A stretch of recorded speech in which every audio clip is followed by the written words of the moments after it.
감사합니다. 옆에 사람과 함께 인사 나눕시다. 오늘 잘 오셨습니다. 환영합니다. 아멘. 오늘 여러분에게 수수께끼 하나 지어낼게요. 오늘 일부 예배에 참여하신 분들은 말고요. 여러분 여기 강단에 보면은요 꽃이 참 아름답죠. 풍성하고. 저는 교회당에 오니까 제일 먼저 꽃이 보이더라고요. 너무 아름답다. 근데요, 꽃 가운데 가장 아름다운 꽃이 있어요. 이 지구상에서 가장 아름다운 꽃이 있는데, 여러분 그 꽃이 어떤 꽃이라고 생각하십니까? 답이 안 나오죠. 하도 꽃이 많으니까 인꽃이라고 그래요. 인꽃. 사람이 웃을 때에 가장 아름다운 꽃, 웃음꽃이다. 웃음꽃.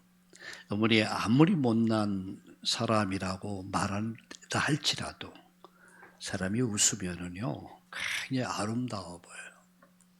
근데 아무리 잘난 사람도 그 얼굴에 웃음이 없으면 완전 마귀 같아요. 한 번은 우리 주일 학생들이 아마 스승의 날이었는가 편지 쓰기를 했어요. 근데 저에게 편지를 딱 제 목양실에 편지를 써놨는데 뭐라고 써있냐. 목사님 항상 웃어주셔서 고맙습니다. 하도 말썽 문제를 많이 일으키는데 제가 야단치지 않고 늘 웃어주셔서 고맙대. 그렇구나. 근데 한편 마음이 약간 그렇더라고요. 우리 야단치지 마세요. 이런 의미도 있단 말이죠. 그래서 가급적이면 아이들에게 야단을 치려고 하지 않습니다. 왜 이렇게 해야 되고 저렇게 해야 되는가에 대한 설명을 해서 이해를 시켜야겠다. 아이들은 무조건 야단친다고 아이들이 변하는 건 아니거든요. 기도해야 되죠. 그리고 사랑으로 대하고. 그래서 가장 아름다운 꽃, 그건 무슨 웃음꽃이다. 사람에게서 나온 웃음꽃. 여러분 아침에 딱 일어나면 여러분 우리 엄마들은 아이들을 보면 활짝 웃어보세요. 피곤이 다 사라져버려요. 여러분 부인들이 남편을 다 보면서 확 웃어보세요. 남편들이 피곤이 다 사라져버려요.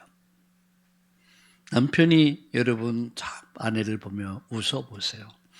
그런 가정에 어둠이 다 사라져버려요. 우리가 한번 따라합시다. 이 지구상에 최고의 아름다운 꽃은 웃음꽃이다. 할렐루야. 그래서 성경은 이렇게 말씀합니다. 항상 기뻐해라. 쉬지 말고 기도해라. 범사에 감사하라. 믿음으로 감사해라. 믿음으로 기뻐해라. 믿음으로 감사해라. 믿음으로 기도해라. 오늘 믿음으로 기뻐합시다. 우리 오늘 이렇게 한번 축복해 볼까요? 옆에 분에게 오늘 웃는 모습이 너무너무 천사와 같습니다. 아멘. 웃는 모습이 천사와 같아요. 여러분 딱 웃으니까 여러분 어때요? 모습이 완전 천사와 같죠. 주의 은혜가 여러분에게 넘쳐나는 그런 날 되기를 예수님의 이름으로 축원합니다. 저는 오늘 이 시간에 오직 믿음으로라는 제목으로 말씀을 드리려고 합니다. 모세오경을 토라라 이렇게 말하죠. 토라. 가르침이다. 또 길잡이다. 규칙이다. 이런 의미를 갖습니다. 모세의 오경을 율법이다라고 합니다. 구약의 법은 여러분 모세의 오경을 비롯해서 구약 전체가 뭐라고 하느냐면 구약의 법이라고 합니다. 구약의 법을 딱 요약을 하면은 613가지의 법이 나옵니다. 몇 가지의 법이요? 613가지의 법이 나와요. 613가지의 계명 속에는 특별히 세 가지를 구분할 수 있습니다. 첫째는 도덕적인 법, 둘째는 의식적인 법, 세 번째는 사회적인 법이 나오고 있습니다. 근데 이 율법의 역할이 있단 말이에요. 율법의 역할을 이해하셔야만이 구원이 뭔가를 이해를 하는 거예요. 율법의 역할이 이해가 안 되면 여러분 구원의 확신도 없고 구원이 이해가 안 돼요. 그럼 율법의 역할이 뭐냐? 우리 로마서를 여러분 쭉 1장, 2장, 3장을 지나오면서 율법에서 아주 강하게 지적하는 게 뭡니까? 죄입니다. 그럼 율법의 역할이 뭐냐? 죄를 깨닫게 하는 거예요.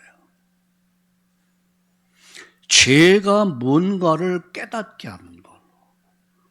그래서 로마서 3장 20절에 보니까 여러분 거울로 주신 거예요. 거울이 없이는 나를 볼 수 없죠. 말씀 앞에서 인간이 어떤 존재인가를 가르친 거예요. 죄를 깨닫게 하기 위함이다. 그게 율법을 주신 목적이에요. 두 번째 기능은 뭐냐? 율법의 기능은 그리스도께로 인도하는 역할이야. 갈라디아 3장 24절 그래 몽학 선생이다 이렇게 말씀했어요. 그게 율법의 역할이요. 율법은 인간이 죄인이라는 사실을 정확하게 인간을 진단하고 인간을 하나님께로 그리스도께로 인도하는 역할을 하는 것이 바로 여러분 율법입니다. 세 번째입니다. 율법의 역할은 구원받은 사람이 삶을 인도하는 여러분 역할하는 거예요. 율법이 없어진 것이 아닙니다. 율법의 역할은 구원받은 자가 어떻게 광야를 살아갈 것인가, 어떻게 세상을 살 것인가 기준을 제시한 거예요. 이렇게 율법이 중요한 겁니다. 다시 말씀드립니다. 율법의 기능 세 가지. 첫째는 뭐라 했습니까? 죄를 깨닫게 하여 거울로 주셨단 말이에요. 두 번째 기능이 뭐라고요?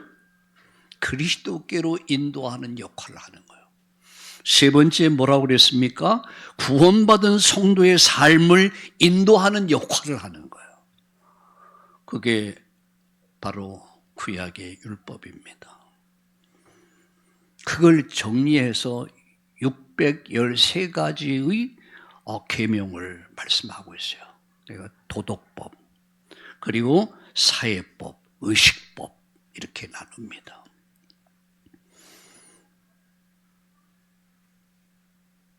이제 성도는 구원받기 위해서 율법을 지키는 게 아니에요. 구원을 받았기 때문에 그 율법의 말씀을 따라 순종하는 삶을 살아가는 거죠. 구원의 조건이 아닙니다. 구원의 조건이 아니라는 거예요. 구원받았기에 우리는 그 말씀 앞에서 말씀을 따라가는 거예요. 그래서 하나님께서 십계명을 주기 전에 출애굽기 20장에 보면은 출애굽 이후에 하나님이 계명을 주셔요. 그건 뭐냐? 구원받은 자들에게 광야를 어떻게 살아가야 할 것인가 기준을 주신 거예요. 자, 그렇게 이해를 하시면 여러분 절대 신앙이 잘못될 이유가 없습니다. 로마서 3장 21절과 26절에서 바울은 예수 그리스도의 십자가를 통해서 나타난 하나님의 의를 설명하고 있습니다. 십자가는 하나님의 의입니다. 의. 그래서 오늘 본문에서는 사람이 어떻게 구원받는가를 분명히 선언하고 있는 거예요. 사람이 어떻게 구원받는가? 사람이 어떻게 구원받을 수 있는가? 그걸 설명한 거예요. 그래서 인간의 구원은 절대 행위가 아니다. 공로도 아니다. 오직 예수 그리스도를 믿음으로 말미암아 인간이 살 수 있다.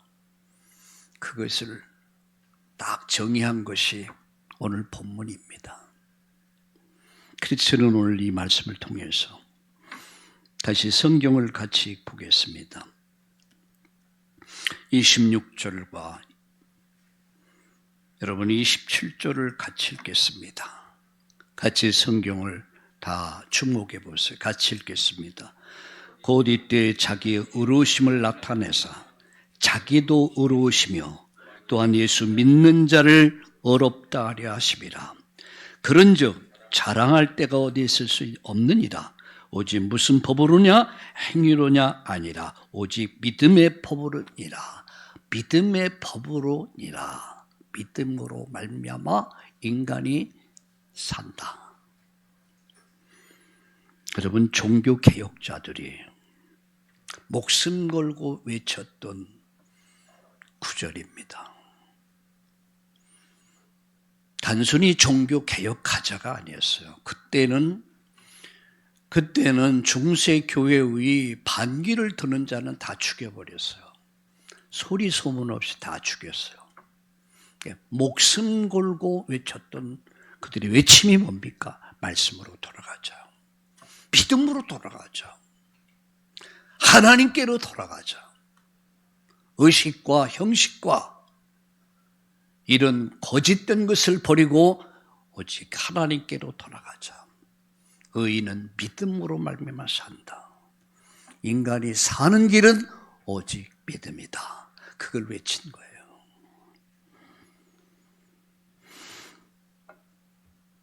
그래서 저는 오늘 이 시간 이 말씀을 가지고 오직 믿음으로 말미암아 그런 말씀을 드리려고 합니다. 그 첫 번째가 믿음의 구원은 인간의 자랑을 없애버립니다. 인간이 자랑할 것이 없어요. 만일 구원이 선행이나 공로로 얻어진다면 사람을 자랑할 것이 너무너무 많을 거예요. 내가 이런 공로를 세웠고 내가 이런 수고를 했고 내가 이렇게 했고 내가 헌금을 많이 했고 내가 교회 장로요 권사요 집사요 내가 이 감독이요 자랑 어마어마하게 할 것 같아요. 우리 부모님은 목회자요 어마어마하게 자랑할 게 많을 거예요. 그런데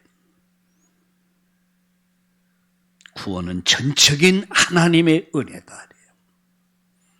구원은 전적인 하나님의 은혜다. 인간의 행위로 말미암지 않는다.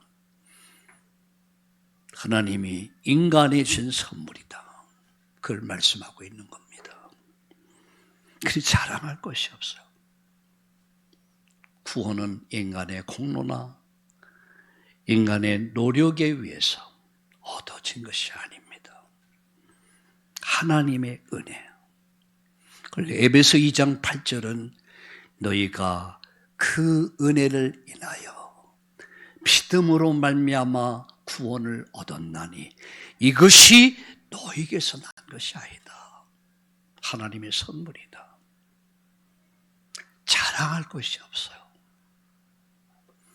우리가 하나님 앞에 서는 날은 내가 대통령을 했다, 내가 장관을 했다, 내가 뭘 했다 자랑할 것이 없는 거예요. 구원은 자랑할 것이 없게 만들었습니다. 왜? 전적인 하나님 은혜이기 때문에. 은혜. 우리는 은혜를 받은 자들이에요. 이 자리에 여러분이 함께하는 것은 은혜를 받은 자이기 때문에 이 자리에 함께할 수 있음을 믿으시기를 축원합니다. 어느 날 제가 깨달아지는 게 뭐냐? 내가 은혜를 입었구나. 이건 말할 수 없는 감사와 감격과 고백이에요. 내가 은혜를 입었어. 그 은혜 속에 내가 있는 거예요. 여러분, 연초에 신년 신방을 여러분 했습니다. 여러분 가정을 돌아보면서 말씀을 가지고 축복하면서 은혜 받은 자여 평안할지어다. 주께서 너와 함께 하신다. 주께서 네 가정과 함께 하신다. 이 사실을 믿으면 하나님 영광을 보게 될 것이다. 믿는 자가 하나님 영광을 보게 된 줄로 믿습니다. 우리 한번 따라합시다. 나는 하나님의 은혜를 입은 자다. 우리 가정은 하나님의 은혜를 입은 가정이다. 아멘. 주께서 나와 함께 하신다. 모든 사람은 다 죄인이란 말이야. 로마서 여러분 3장 23절을 잠깐 보세요. 뭐라고 말씀하고 있습니까? 모든 사람이 죄를 범하였으며 하나님 영광에 이르지 못하더니, 모든 사람, 유대인도 죄인, 이방인도 죄인, 이 지구상의 모든 사람들은 다 죄 아래 있다. 의인 없다. 로마 3장 10절이 보세요. 의인은 없나니 한 사람도 없다면서요. 모든 사람은 다 죄 아래 있다.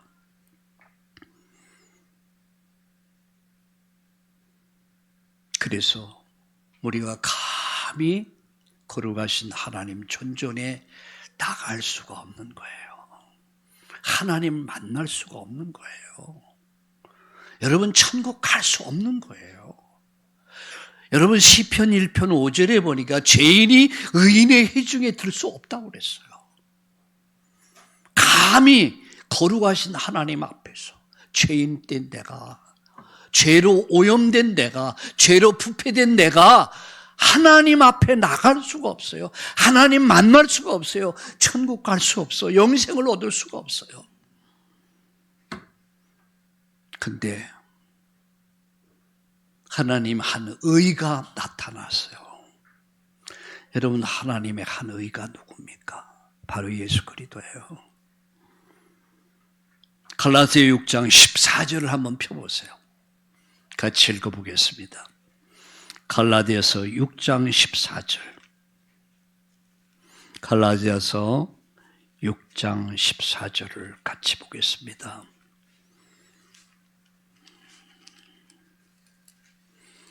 갈라디아서 6장 14절.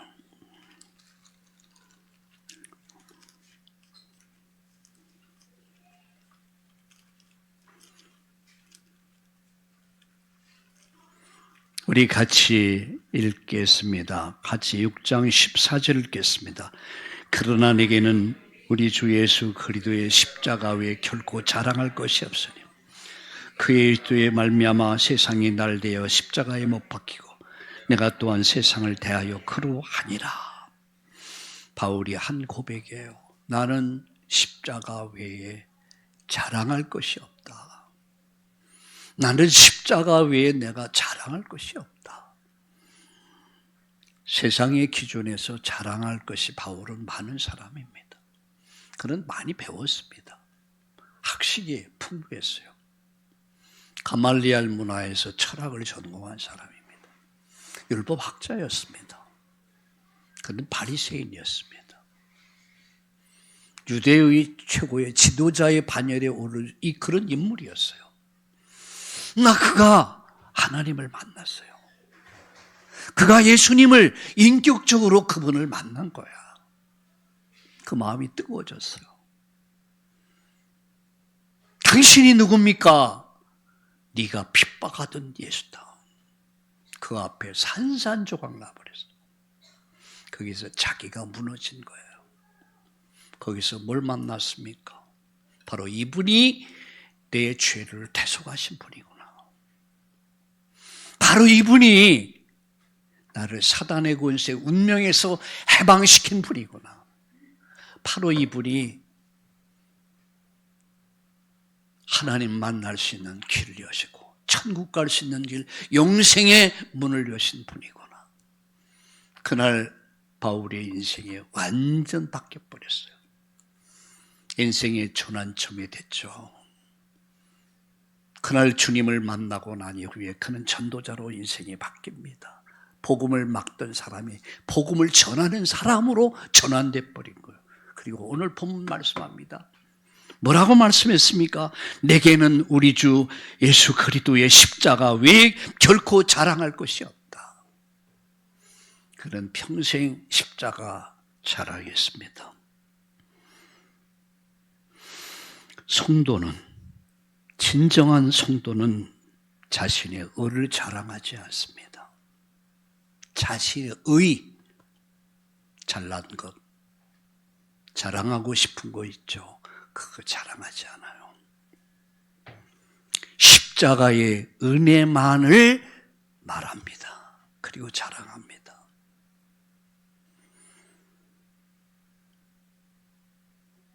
오직 믿음. 그 믿음의 구원은 인간의 자랑거리를 다 없애버려요. 방금 말씀드렸어요. 율법 앞에 서면 나는 죄인이야. 나는 그 영광에 이를 수가 없어. 유대인도 이방인도 모든 사람, 의인 없어. 다 죄값은 사망, 멸망이야. 부패하고 썩어버린 나를 하나님 버리지 아니하셨어. 그분이 십자가의 의를 통해서 믿는 자를 구원하시는 하나님 놀라운 구원의 복음을 완성하셨어요. 어디서? 십자가에서. 이걸 깨달은 거예요. 누가? 바울이. 이걸 깨달은 거야. 누가? 중세의 종교 개혁자들이. 인간은 믿음으로 말미암아 산다. 말씀으로 돌아가자. 이게 중세 교회 종교 개혁자들이 일으킨 종교 개혁입니다. 그 시대가 교회가 타락했어요. 세속화되고 변질돼 갔어요. 더 이상 교회는 교회의 기능을 잃어버렸어요. 세상으로부터 버림을 받고 밟힘을 당하고 비웃음 당했어요. 그때 일어난 사람들이 무엇을 했습니까? 하나님께 돌아가자. 말씀으로 돌아가자. 복음으로 돌아가자.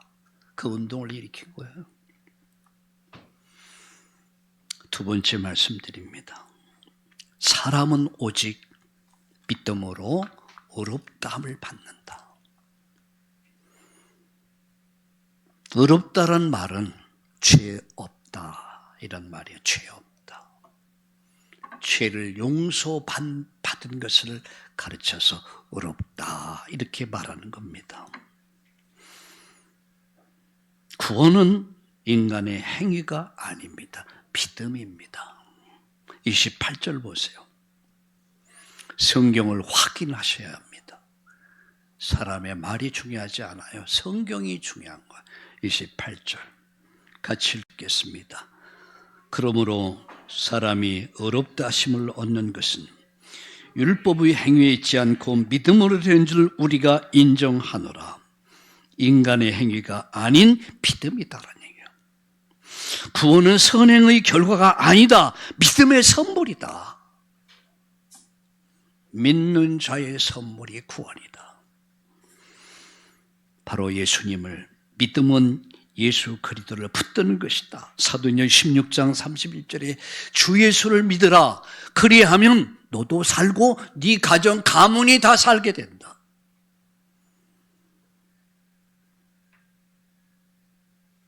믿음은 단순한 지식이나 감정이 아닙니다. 예수님을 나의 구주로 신뢰하고 의지하는 것입니다. 저는 제가 저 어릴 때의 우리 가정 감언을 합니다. 지난번 제가 시골에 가서 우리 형수님과 오랫동안 대화를 나눴습니다. 그 형수님이 이런 말 하더래요. 시동생이죠, 제가. 여기 어떤 땅, 여기 어떤 땅, 어떤 논 이런 거, 이게 다 옛날에 우리 거였다 그래요. 저는 잘 몰랐거든요. 근데 우리 형수님은 제 위에 제일 큰 형수님이니까 80이 넘어 90이 가까우니까. 근데 그 땅을 다 남한테 넘겨줘야 됐다고 그래요. 가정이 몰락한 것이죠. 그래서 제가 그랬구나 한 거예요. 근데 저는 어릴 때 예수 믿고 나서 제일 먼저 배운 찬송이 있어요. 예수님은 우리들의 밝은 등불 이하여 반짝반짝 빛나며 하시는 말씀 너의 들은 세상 빛이 되어라, 빛이 되어라. 저는 그때 의미 없이 배웠어요. 오랫동안 배운 것도 아니에요. 불과 몇 개월 동안. 예수님은 우리들의 밝은 등불이야요 반짝반짝 빛나며 하시는 말씀 너희들은 세상 빛이 되어라, 빛이 되어라. 전 잃어버렸어요. 근데 저게 늘 떠나지 않는 음성이 있었어요. 빛이 되어라, 빛이 되어라. 오늘 돌아보니까 제 인생이 그렇게 되어 있더라고요. 빛을 전하는 자로 하나님 제 인생을 바꿨어요. 우리 가정을 바꿨어요. 가문을 바꿨어요. 조카들을 다 바꿨어요. 난 우리 교회의 주일 학생들, 어린 아이들을 보면서 제 가슴이 막 타더라고요. 왜? 너무 세상 분화에 물들어져 가고 있어. 어릴 때 이들에게 복음을 심지 못한다면, 그 시간을 놓쳐버리면 이제 고등학교, 대학교를 들어가면 부모님 말씀에 순종하지 않아요. 초등학교 때까지는 그래도 부모님 말씀을 들어요. 이들 속에 무엇을 심을 것이냐. 어릴 때 심어놓은 거는요, 절대 늙어도 떠나지 않아. 여러분, 왜 치매가 오면 그렇다고 그러죠? 옛날 것은 생각을 해. 내 최근의 것은 거의 잃어버려. 어릴 때 심어야 돼. 우리 진성태 장모님이 주일 학생들 대상으로 성경 사우팅을 한다고 그러더라고요. 성경 사우팅이 뭔지 아시죠? 민사모님이 매일 성경 암송해서 여러분 올리는 거 보세요. 일부러 그렇게 하는 겁니다. 내 아들이라면, 내 딸이라면 나는 어떻게 해야 될 것이냐. 나는 우리 참다운 교회에 속한 여러분의 자녀들, 여러분의 아들, 딸들을 남이라고 생각하지 않아요. 내 아들이야, 내 딸이야, 내 손자야, 손녀야. 그럼 나는 지금 무엇을 해야 할 것이냐? 내가 할 수 있는 것은 기도다. 그리고 우리 선생님들을 깨우는 것이다. 그리고 우리 아이들 속에 어릴 때부터 예수 생명, 예수 능력을 심는 것이다. 이들의 말씀이 그들 안에 뿌리가 내도록 각인되고 뿌리 내리고 체질의 삶이 될 수 있도록. 눈에는 금방 증거 안 보입니다. 그러나 그들이 살아가면서 어릴 때 심겨진 것은 평생 갑니다. 여러분,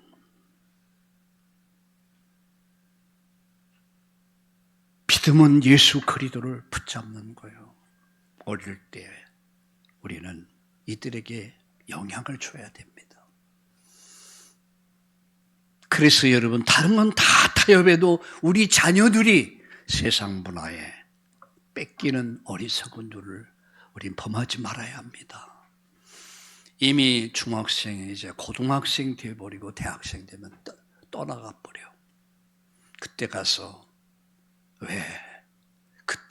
왜 나는 이런 질문을 하지 마시고 이제부터라도 교회가 우리 주일학교 중고등부 어릴 때의 이들 속에 예수 생명, 예수 능력을 심읍시다. 이들 속에 말씀을 심읍시다. 이들이 말씀이 각인되고 뿌리 내리고 체질돼서 말씀 앞에 순종하기 시작하면 여러분, 그 아이는 부모님이 이리 하라 저리 하라 말하지 않아도 말씀에 순종하면 부모님께 순종하고 선생님에 순종하고 이런 사람이 됩니다. 우리의 부지런히 우리의 자녀들에게, 우리의 손자 손녀들에게, 우리 후대에게 토라 앤토라 이 말씀을 심읍시다. 이 축복이 여러분에게 함께하기를 예수님의 이름으로 축원합니다. 하나님은 모든 사람의 하나님입니다. 복음은 특정 민족만을 위한 것이 아니에요. 유대인들만을 위한 것이 아니란 말이에요. 이스라엘만을 위한 것이 아니라 예수님은 모든 믿는 자. 오늘 성경을 보세요. 29절. 하나님은 다만 유대인의 하나님이시냐? 그 다음 보세요. 또한 이방인의 하나님 아니시냐? 진실로 이방인의 하나님도 되시느니라. 유대인의 하나님, 이방인의 하나님. 하나님은 차별이 없다. 모든 사람의 하나님이시다. 예수님을 믿는 모든 사람에게 구원의 문은 열려 있습니다. 오늘도 퍼스트 병원 예배를 드리면서 나오면서 그런 생각해 봤어요. 200명, 300명의 환자들이 퍼스트 병원에 입원해 있습니다. 그러나 입원해 있는 환자들에 비해서 예배에 참여한 수는 소수입니다. 그런데 거기에 휠체어에 앉아서 이렇게 하고 있는 노인을 봤어요. 저가 무슨 생각을 할까? 저가 무슨 생각을 하고 있을까? 저가 복음이 없다면 죽어야 되고, 죽은 다음에는 지옥 갈 것이고 영원히 멸망할 터인데 저들에게 복음을 전해야 되지 않을까? 그런 마음이 막 생겨지는 거였죠. 믿으면 사는데, 믿으면 천국 가는데 알지 못해서, 무지해서, 무식해서, 고집스러워서 복음을 거부하고 안 믿는 자들의 마지막 심판, 결과는 심판입니다. 오늘 우리 교회가, 우리가 무엇을 해야 합니까? 성전에 있든지 집에 있든지 예수가 그리스도임을 열심히 전하고 가르치고 전하는, 복음 전하는 우리 교회 되기를 바랍니다. 여러분 가정에 구원받아야 돼요. 아니면 여러분 부모님 지옥 갑니다. 여러분 평생을 함께 산 남편이 지옥 갑니다. 여러분 내 사랑하는 아들, 딸들이 지옥 갑니다. 그때서 가슴을 치고 통곡한들 아무 의미가 없어요. 보라, 지금은 은혜의 날이야. 지금은 구원의 날이야. 우리 성전에 있든지 집에 있든지 복음 전하는 우리 참다운 교회와 우리 모든 성도님들 되기를 예수님의 이름으로 축원합니다. 마지막, 믿음은 율법을 폐하지 않고 오히려 완성합니다. 여러분 31절을 보세요. 30절, 31절 같이 읽겠습니다. 할례자도 믿음으로 말미암아 또한 무할례자도 믿음으로 말미암아 의롭다 하실 하나님은 한 분이시니라. 그런즉 우리가 믿음으로 말미암아 율법을 파기하느냐? 그럴 수 없느니라. 도리어 율법을 굳게 세우느니라. 믿음은 율법을 폐하지 않고 오히려 완성합니다. 믿음은 율법을 무시하지 않습니다. 구원은 율법으로 받지만, 구원은 율법이 제시한 예수 그리스도를 믿음으로 받지만, 믿음이 율법을 무가치하게 만드는 것은 아닙니다. 율법을 무시하지 않는단 말이에요. 예수님은 율법이 요구하는 모든 의를, 저와 여러분을 위해서 그분이 십자가에서 의를 이루신 겁니다. 그래서 우리의 죄가 예수님께 전가됐고 예수님의 의가 우리에게 전가된 거예요. 그리고 우리가 구원받게 된 거예요. 언제요? 믿을 때에. 자, 그러면 예수님은 십자가에서 율법을 완성하신 겁니다. 율법의 요구를 다 이루신 거예요. 자, 그러면 참된 믿음이 뭐냐? 참된 믿음은 순종으로 나타납니다. 구원은 행위가 아닙니다. 믿음으로 받지만 구원받은 사람은 말씀을 따라 삽니다. 다시 말하면 율법을 따라 산다는 말이에요. 말씀을 따라 산다. 여기서 많은 오해가 있습니다. 이제 예수님이 십자가에서 다 율법의 요구를 이뤘지 않냐? 그럼 율법이 필요 없지 않냐? 무율법주의자들이 나온 거예요. 그게 이단들입니다. 율법이 필요 없다. 예수님 내가 다 해결했다. 다 이루었다. 라고 하면서 여기서 나온 것이 무율법주의자들. 율법을 폐기됐다. 우리와는 상관이 없다. 이런 무율법주의자들이 뭐냐? 그래서 방종하게 되고 세속화되고 타락하게 되는 거예요. 목회자들이 무슨 짓을 하든 우린 자유하다 라고 그렇게 삽니다. 여러분 잘 보셔야 합니다. 복음을 말하면서 전혀 복음하고는 상관없는 삶을 살아. 여러분 어떻게 생각하세요? 무율법주의자들이 누구냐? 율법은 폐기됐다. 여러분들 그렇게 생각하세요? 그러니까 이제는 누려라 라는 말이 나오는 건 누려라. 이제는 자유를 누리라. 율법 아래서는 자유가 없었지 않냐? 근데 예수님이 십자가에서 해결했지 않냐? 이제 자유를 누려라 라고 하니까 방종하기 시작하고 타락하기 시작하고 변질되기 시작하고, 이게 중세 교회 문제였습니다. 어제 아침에 제가 말틴 루터의 종교 개혁에 대해서 좀 말씀을 드렸어요. 여러분 다시 한번 보세요. 그게 역사였습니다. 무지무지 타락했어요. 방종하고 타락하고 변질되고 사치하고, 이게 중세교회였습니다. 여기서 분연히 일어난 사람이 있으면 그게 말틴 루터야. 그는 원래 윗덴버그라고 하는 대학에서 교수였습니다. 그는 사제하면서도 교수. 로마서를 읽다가 로마서 1장 16절과 17절을 읽다가 깨달은 거예요. 사람이 의롭게 되는 것은 행위에 있지 않고 믿음으로 되는 게 아니냐. 의인은 믿음으로 말미암아 살리라. 이 말씀을 딱 붙잡고 그가 로마의 교황청을 방문하게 됐을 때 거기서 벌어지고 있던 그런 타락한 모습들, 변질된 모습들, 형식 의식에 빠져있던 그들의 신앙을 보면서 그가 분노를 느끼기 시작합니다. 그리고 그는 돌아옵니다.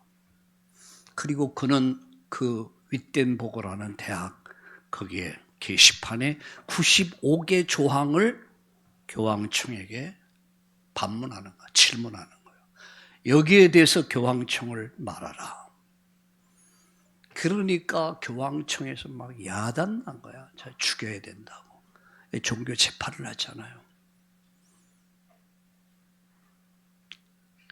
여러분 종교 재판한 그곳 교회당을 가봤어요. 성당이죠. 그래서 무시무시한 여러분 일이 벌어집니다. 이걸 폐기하라 말이야. 루터는 말합니다. 내 목에 칼이 들어온다 할지라도 말씀은 말씀이다. 말씀으로 돌아가야 된다. 그러니까 루터를 죽이기 위해서 자객을 붙입니다. 근데 어느 백작이 루터를 살려요. 납치를 해. 숨겨가지고 그가 숨겨놓고 낮에는 사냥꾼으로 밤에는 등불을 밝히며 성경을 번역하기 시작합니다. 그게 이제 종교 개혁이 시작이 되는 거예요. 말씀으로 돌아가기 시작, 진짜로 돌아간 거예요. 어느 누군 말합니다. 천주교는 큰 집이고 개신교는 작은 집이다. 여러분 그렇게 믿습니까? 아니에요. 말씀으로 돌아가죠. 복음으로 돌아가죠. 율법의 역할은 죄를 깨닫게 하는 거예요. 율법의 역할은 예수 그리스도를 깨로 인도하는 역할을 하는 거. 그리고 그 율법은 폐해진 것이 아니에요. 구원받은 자가 광야 같은 세상을 어떻게 살아야 하는가를 기준을 정해준 것이 바로 율법입니다. 율법으로 말미암아 구원받는 게 아니에요. 예수 그리스도를 이제 믿음으로 저와 여러분이 구원에 이르게 된 줄로 믿으시기를 예수님의 이름으로 축원합니다. 말씀 마칩니다. 자신의 의를 내려놓고 예수님만 의지하라. 자신의 의를, 의지가 아니에요. 자신의 의를 내려놓고 예수님만 의지하라. 오직 믿음으로 살아라. 신앙생활은 처음부터 믿음이요 끝도 믿음이다. 알파와 오메가다. 믿음의 열매를 맺으며 살아라. 마태복음 5장 14절에 참된 믿음은 삶의 변화의 역사가 일어난단 말이에요. 너희는 세상의 빛이다. 우리는 세상을 밝히는 빛으로 살아야 합니다. 가정을 살려내고 여러분 가문을 살려내고 우리 후대를 살리고 이 사회와 민족과 인류를 살려내는 우리 참다운 교회와 우리 모든 성도님들 되기를 예수님의 이름으로 축원합니다. 구원은 인간의 노력으로 얻는 상급이 아닙니다. 예수께서 십자가에서 이루신 구원을 믿음으로 받는 하나님의 선물입니다. 그러므로 자랑할 것은 오직 십자가뿐이며 의지할 것도 오직 십자가, 그리고 끝까지 붙들 것도 오직 예수 그리스도임을 믿고 오늘 믿음으로 살고 믿음으로 승리하는 이번 한 주간 되기를 축원합니다. 우리 옆에 분들과 함께 축복합시다. 예수님은 우리의 구주십니다. 아멘. 하나님, 예수님이 우리의 구주가 되심을 감사합니다. 우리에게 율법을 주신 것을 감사합니다. 죄를 깨닫게 해주신 것을 감사합니다. 그리스도께로 인도하는 역할을 하게 하심을 감사합니다. 이제 구원받은 성도의 삶을 인도하는 역할을 하는 이 율법을 주신 것을 감사합니다. 이제 하나님의 은혜 안에서 이제 말씀을 기준으로 해서 기도하며 찬양하며 이 구원의 복음을 전하는 전도자로 살게 하여 주시옵소서. 여기 함께한 우리 성도님들을 축복해 주옵소서. 저희들이 가정으로 돌아가고 직장으로 산업토로 일터로 돌아가서 어둠 속을 비치는 빛으로서의 하나님 자녀로서의 사명을 감당하게 하여 주시옵소서. 예수님의 이름으로 감사하며 기도드립니다. 아멘.